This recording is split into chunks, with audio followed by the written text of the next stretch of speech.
Hello there, ExxonMobil employees, and welcome. Thank you so much for watching with us today. I'm Sam, and I moderate these weekly presentations. In just a second, we're going to be joined by Tyson Mavar, one of our senior financial advisors here. Tyson is going to be giving you some tips on the 7 things we think you should do before you consider retiring from ExxonMobil. He'll give you all the tips and tricks that he has up his sleeve, and I apologize in advance, we will not have time afterward to answer questions, but please feel free to continue asking away. It's completely anonymous, and I'll make sure one of our ExxonMobil focused advisors reaches out to you either through phone or email after the presentation to address those with you. Throughout the presentation, you will see some links being dropped. They'll pop up on your screen. You can click on those. They're going to guide you to our YouTube, our LinkedIn, and our calendar, where you can book an appointment with one of our ExxonMobil focused advisors to speak to them directly about your specific situation and get started on your retirement planning if you haven't already. The LinkedIn and YouTube, please follow us there. We post tons of ExxonMobil related content weekly. We really think you get some value out of following us there, so please do that.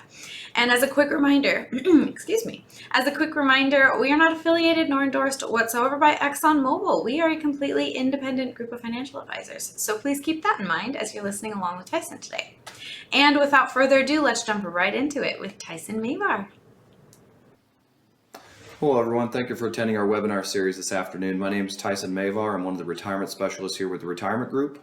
Today's webinar series, we're going to talk about the 7 things to do prior to retiring and some of the insights that we've gotten over the years working with corporate employees, helping people plan for and successfully transition into retirement.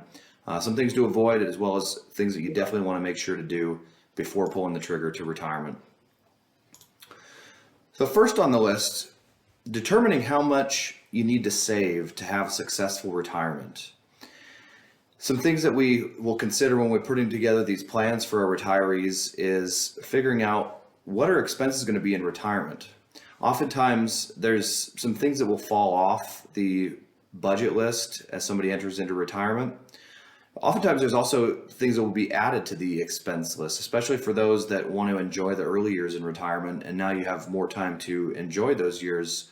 We've got to have a good handle on this when we're building retirement analysis. Consider some guidelines such as a savings goal. Sometimes I'll have people tell me they have a number in mind. Maybe it's $1 million they want to save before they retire. Just make sure that those guidelines are not arbitrary. In other words, make sure that they're consistent with your resources or your capacity to save, to make sure that's a realistic goal. But also make sure that it's consistent with your liabilities and your expenses in retirement.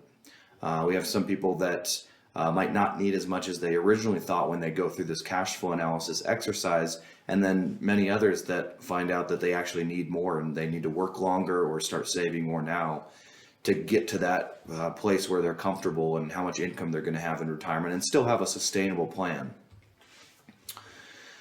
In going through this process, we want to make sure that we are realistic in our expectations, especially when there's some changes that happen in retirement, such as healthcare costs.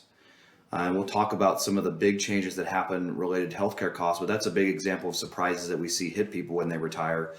And now all of a sudden, they actually need more monthly income than they originally anticipated and built their plan upon. Make sure we're factoring in longevity and planning conservatively, maybe assuming that you live longer than the average person, because that's one of the biggest risks in a retirement plan is that you do live a longer life than you had planned for and had saved for. Making sure that we are also accounting for inflation or rising cost of living in the areas of life that we spend money on. And then also what is going to happen to us in retirement. We don't always know exactly where we're going to be. Changes happen all the time. Maybe you have some grandkids come along, the family's growing, which might take you somewhere else into retirement. Or maybe you move as a result of just wanting to save more money or live somewhere that is a little bit quieter and more conducive to a good retirement lifestyle. Starting to think about these things well in advance of pulling the trigger on your retirement, we found is very, very helpful. And maybe start visiting some different places so you can really put that vision together, what retirement looks like, and then plan on a financial perspective how this is all going to play out to make sure that you've crossed all your T's and dotted all your I's before you decide to retire. The pension, if you have one, most of our clients, the Fortune 500 companies that we work with, will have some kind of a pension. It could be a cash balance plan, a defined benefit plan. Make sure you understand your distribution options. Many of these plans will have a lump sum option, so understand the merits of both a lump sum versus an annuity, as well as all the different annuity options. You could have several joint survivor options. You might have period certain options on your annuity. Single life annuity is pretty common for most plans. Evaluating all these well before you retire is really helpful because it's an irrevocable decision and one that might make sense for you but not somebody else, and you wouldn't really know that until you spoke with somebody like a financial advisor that specializes in retirement and understanding the merits that are likely going to be relevant to you and your family based on your needs and your values in retirement. Understand also the interest rates that affect lump sums, especially with defined benefit plans. When interest rates go up, lump sums for most of them will be going down, and the timing of your retirement will likely be a function, the best timing at least, a function of what interest rates are doing and how that impacts your lump sum payout. And if you are deciding to take an annuity, or maybe you're forced into an annuity on your pension, consider the pension max option. This is a strategy where you can utilize insurance to maximize the death benefits for your spouse or for a potential joint annuitant. For example, rather than taking the 100% joint and survivor annuity, which creates a big discount on your lifetime pension payout, maybe consider the single life annuity and use the difference in monthly benefit amounts to purchase a life insurance policy for your spouse, for several children perhaps, and give you more flexibility on the death benefits of your pension options. Also maybe having some tax benefits, and it doesn't work for everybody, but it ought to be considered in any case where somebody's taking an annuity, in our opinion. Make sure that you are very aware of the taxes that you'll pay, state and federal income taxes, also property taxes if you're considering moving, but definitely federal taxes, especially if you're somebody who has a lot of your retirement nest egg in pre-tax accounts, like tax accounts that'll be taxed at some unknown future rate. This is critical in not only the planning process, but also putting together that tax and distribution strategy, and maybe even considering saving differently as you approach retirement, considering the after-tax and Roth 401k contribution sources so that you're diversified not only on an investment perspective, but from a tax perspective as well. Understanding health insurance. This is a big surprise for a lot of people, that for most people that don't work until age 65 when you qualify for Medicare. This is critical, and you may not have a choice. You may get a surplus announcement well before your planned retirement date, where now you either have to go find a job or retire earlier than expected. Bridging the gap between your retirement date and age 65 for health insurance becomes critical. There's options through COBRA, although very expensive. You may have some options through the state exchanges or Affordable Care Act marketplaces that could reduce your costs, and you could have some subsidies associated with. Definitely want to understand if your company has a retiree medical plan and what benefits they offer, so that you could build your retirement plan around this and maybe and hopefully maximize these benefits in an effort to minimize your health insurance costs for retirement, so you get to keep more of your money and have as little possible going toward health insurance premiums and all the costs that go with health insurance. Using HSAs is pretty helpful, very beneficial item in the tax code. It really has triple tax savings in that when you contribute to an HSA, it's tax deductible that year for your income. You get tax-free earnings if you're investing the monies in the HSA, and then of course it's tax-free withdrawals later, maybe in retirement, but doesn't necessarily have to be in retirement, when you spend those dollars on healthcare costs. So very tax advantageous way to save for some of the costs of retirement. And then make sure that you are utilizing those correctly, especially those FSA contributions, because they are use it or lose it, as most of you know. You want to make sure that you get your money's worth out of any money that is going into either these HSAs or your FSA. There's some special rules that we encourage people to consider when we run through this cash flow analysis exercise. If you're retiring before 59 and a half or need money from your retirement accounts before 59 and a half, Utilizing a 72T strategy and or a post 55 tax strategy to get penalty free withdrawals from these accounts is critical, because you could be saving 10% on any withdrawals that you're taking. It could mean tens, if not hundreds of thousands more dollars by effectively utilizing one of these early retirement account distribution strategies. Net unrealized appreciation, or NUA for short, is a tax strategy wherein you can pay capital gains taxes on your company stock. So if you have any company stock in your 401k, this is definitely something to look into, and we'll talk you through this when we go through this cash flow analysis exercise. First, to identify if it's even something you need to wrap your head around, and if it is, what kind of tax savings you might enjoy, and then getting ready for the distribution of your 401k to correctly distribute your shares of company stock so that you pay as little in taxes as possible on those shares. I mentioned earlier making sure that you are utilizing all the savings options in your 401k. Most 401ks allow for pre-tax contributions, Roth 401k contributions, and after-tax contributions.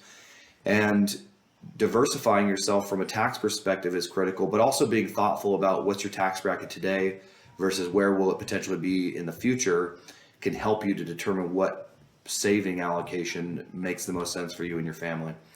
And then considering the tax implications of where you go in retirement, not only maybe moving to a state that doesn't tax your income, because the states that do tax your income, most of them will tax withdrawals from retirement accounts, and this could be a needle mover to some regard as far as what state you're living in and how long your money lasts as a result. So we'll build that into your cash flow analysis if you're still not exactly sure where exactly you'll be living in retirement. This cash flow analysis, it solves a lot of problems. It's a critical tool, in my opinion, before somebody retires, and something we require our clients to do, those who are approaching retirement. It'll help you to determine what's the best option on your pension, lump sum or annuity, to the highest degree of certainty that we possibly can, of course, with an unknown life expectancy or unknown future rate of return.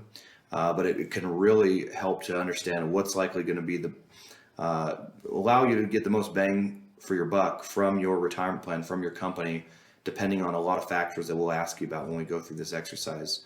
It can help us determine healthcare costs and what that does to the sustainability of your plan. Maybe some different routes you will consider taking to save on health insurance.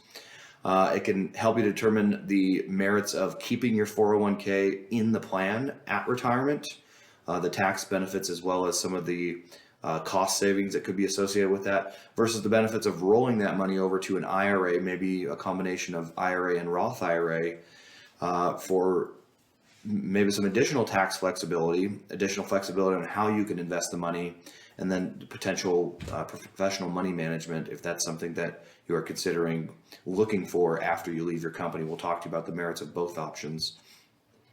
Determining the cost of living in the future, as well as the cost of taxes, depending on where you're going to be living and going in retirement. And then using a realistic growth rate, and if anything, probably a conservative growth rate on how your money is going to grow based on your risk tolerance and based on historical numbers that we've used. If anything, we want to stress test the plan to understand, in a worst case environment, are you going to be okay in retirement? And then hopefully you're a little bit better off than we originally planned. But we definitely want to stress test these plans when we run them, and then tell somebody that they can afford to retire and never work another day in their life if they don't want to. And then also, from an investment allocation perspective, we have to understand the time frame of your retirement in order to give recommendation on what's a good asset allocation. How much should you have in stocks versus bonds versus cash, in large cap versus small and mid cap versus international stocks. Cash flow analysis is the first exercise we go through. Then we can back into the investments that are going to be appropriate to produce this cash flow to you sometime in the future, usually at your retirement date. Fortunately, we found statistically 74% of Americans over the age of 50 don't have a written plan for their retirement. As advisors, we believe this to be completely unacceptable because of how imperative this is at predicting how long you need to work until you have a sustainable plan.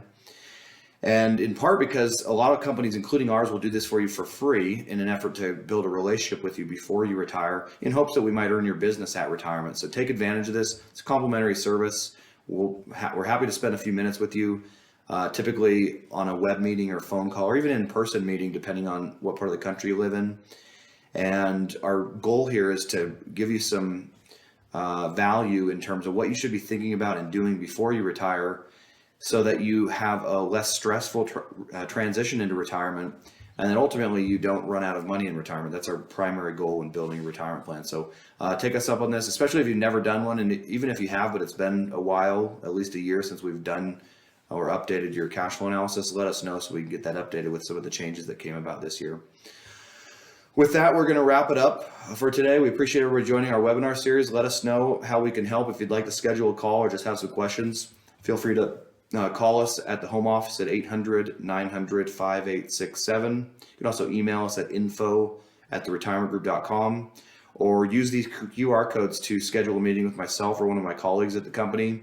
And also follow us on LinkedIn, as that's where we publish these webinars that we host. A lot of different topics on there related to generic retirement planning, and many of them specific to potentially your company, depending on what company you work for. So let us know how we can help. We hope you all have a good rest of your week, and we hope to talk to you all very soon.